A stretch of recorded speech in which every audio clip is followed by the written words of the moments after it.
So everyone's been all the rage about the DJI Pocket 3 as a tremendous tool for news and content creators. And they're right.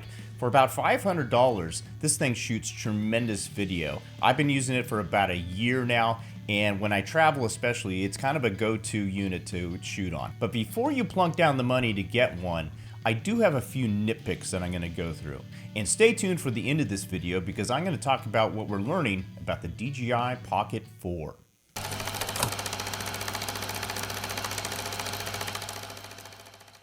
So it shoots great video, but the biggest nitpick for me is this. You can very easily delete the footage you just shot in the process of trying to turn the unit off. The same button that is the record is also the on-off, is also the delete. What could go wrong? Fortunately, there is a quick way to disable this. First, swipe down from the top of the camera to get the settings menu. Scroll until you find the setting labeled press and hold shutter record button to cancel recording, and then simply toggle the switch off. Second nitpick, it overheats, and sometimes when it's not that hot out.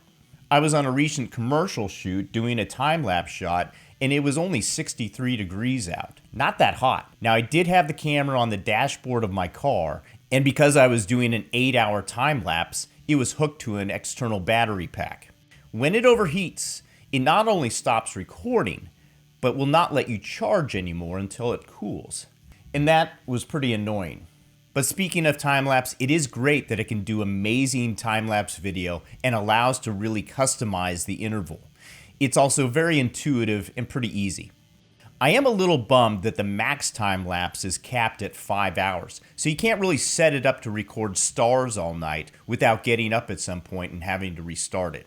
Another small nitpick, like literally small, and maybe it's my big sausage fingers or something, but I have a heck of a time getting the micro SD card out compared to other units that require micro SD cards.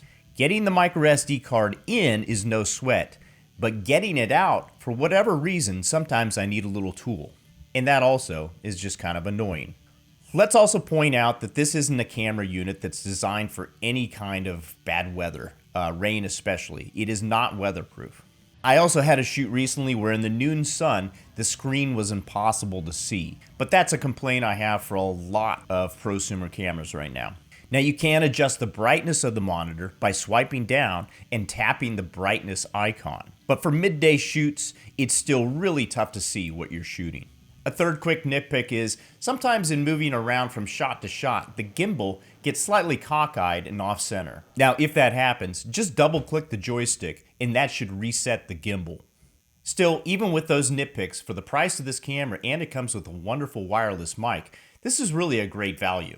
Now there is a DJI Pocket 4. It has a number of upgrades, including the 4 has an enhanced image sensor, a slow motion and photo upgrade, and 2 new buttons below the screen, one for zoom and the other that's customizable. It also has built-in storage, so you won't need that micro SD card. There is also apparently a DJI Pocket 4P that has a dual camera system featuring 3 times optical zoom and D-Log 2 for enhanced color grading.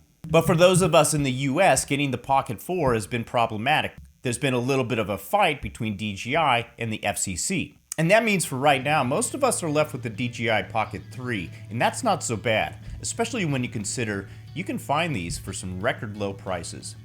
Keep shooting.